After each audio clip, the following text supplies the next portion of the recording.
Birthday पर पवन सिंह ने Bhojpuri actress को कंधे पर उठाकर मारा ढांसू एंट्री। दोस्तों, क्या इस खबर की पूरी जानकारी बताएंगे आपको इस वीडियो में, तो आप वीडियो में अंत तक बने रहिएगा। उससे पहले अगर आप चैनल पर नए हैं तो प्लीज़ वीडियो को लाइक और चैनल को सब्सक्राइब कर लीजिए।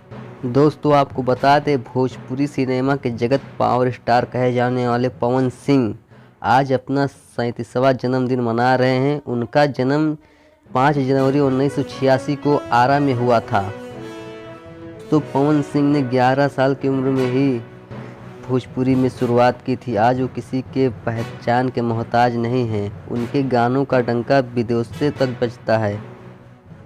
ऐसे में अब एक्टर ने बर्थडे पे अपनी धमाकेदार एंट्री दर्ज कराई है। उनका मोस्ट सॉन्ग पचवे पे नचवे ये को रिलीज कर दिया गया है। तो आप लोग जाके इस वीडियो को ज़रूर देखिएगा। मिलते हैं किसी नेक्स्ट वीडियो में।